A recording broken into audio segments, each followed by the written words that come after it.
Hi there, Rolf Gates here. I've asked Priya Iyer to speak for a little bit about her experiences with Communities Rising.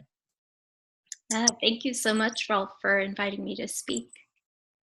Oh, you're welcome. It's my pleasure, and I'm honored to have you. You were a fantastic student and now a wonderful kind of peer in this field.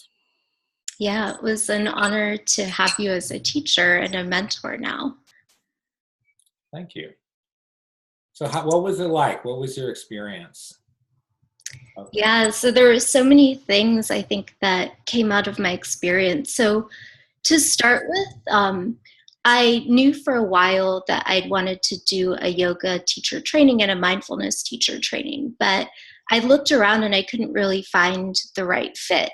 And so I kind of gave up on the idea. I started going to East Bay Meditation Center, and this came up that there was a teacher training for people of color. And I felt so connected to the meditation center that I immediately just signed up. I didn't even think about it. And I had no idea what to expect. But, you know, the teacher training really manifested into something beyond anything that I would have ever expected. There were just so many things that came out of it for me. So first, I think just having you, Rolf, as a teacher and mentor for so many of us was very moving. Not only because you taught us, you know, the asanas and the technicalities, also kind of how to, on a very practical level, I think, make the classes accessible for people of color and really inclusive. And that's something that I haven't even heard of in other yoga teacher trainings. But for me, it was also that you embodied what it was like to be a teacher. That was something that I didn't really even think about before coming into this training and this practice of how much work you have to do on yourself and how that's a continuous practice throughout the years. So even if you've sat in meditation for a long time, there's always more work to be done. And I think the humility that you brought into the class was just really moving.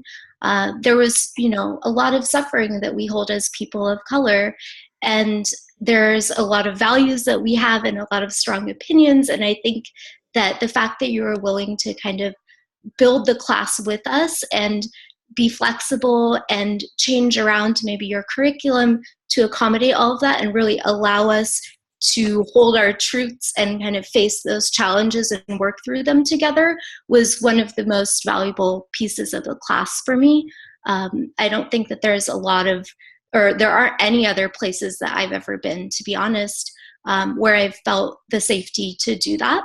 And I think that that helped me in particular, and I think a lot of us leave the class as better people and better teachers. So that was really critical.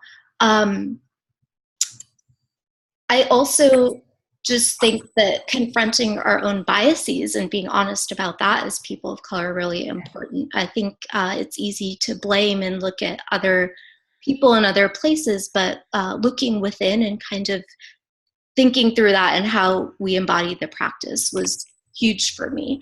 And then I would say the final piece for me was just the community. There were so many amazing people of color in that class, all with different talents and who came in with so many different strengths. And having that community of lifelong learners to be a part of was and is really meaningful to me. Wow, thank you so much for that. Now, what's happened since graduation, and what specifically is there work that you're doing in this space, and then what's your relationship like with the cohort, with your sangha since graduation? Yeah, so there's a couple of different things that I'm doing.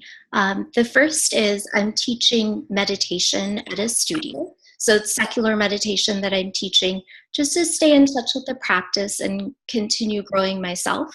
The second is I'm co-organizing a meetup for women of color specifically, because there are not a lot of spaces for women of color to go to. There are not a lot of women of color teachers in their practice, let alone Indian, I think, American teachers in their practice. And so I think it's important that everyone feels welcome into the practice and has a space to go where they can really discuss the issues that are facing them, similar to what we got. And it's kind of my way of showing thanks for the teacher training that we had.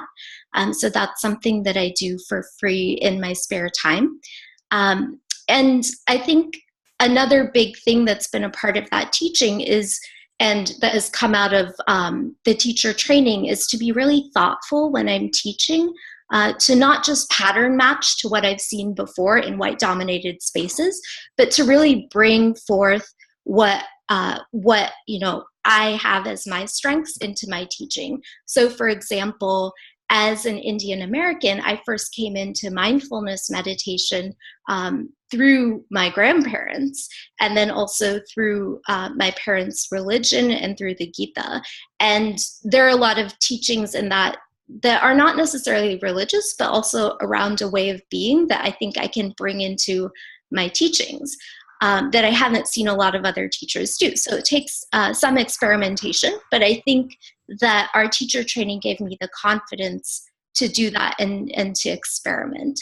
And then the final thing that I'm doing in terms of just staying in touch with the Sangha is we have an affinity group that's specifically focused on decolonizing the practice. And this can mean a lot of different things. People use that term a lot, but I think to me, it means first staying in touch with the ancient roots of the practice. And I think that you, Rolf, did a beautiful job in kind of helping us to dig through the ancient texts and understand what that means in our modern day and how we can apply that to our modern lives.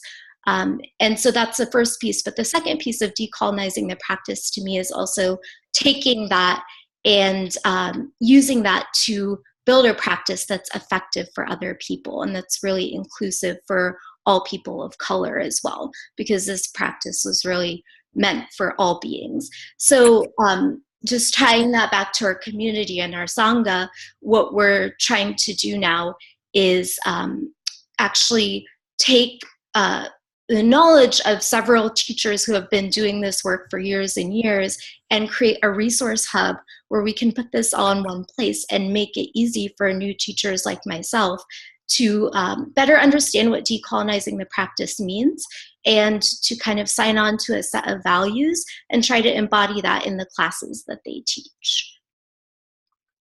Wow. Well, I look forward to the fruits of all that, and certainly I think that that's going to be something that we can benefit from and carry forward in future Communities Rising trainings. We'll certainly want you to support us in any way in terms of guiding our work along those lines and getting your advice on how to do that. And so thank you so much for that. Any final words? Anything else you'd like to say?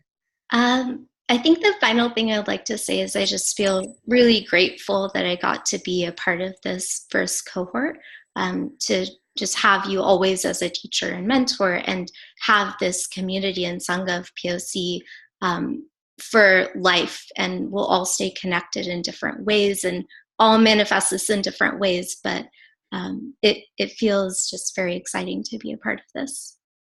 Wow. Well, thank you so much for your words, Priya, and for the work that you're doing in the world. And thank you so much, those of you who are watching this, and for the support that you're offering Communities Rising. Namaste. Thank you, Rolf.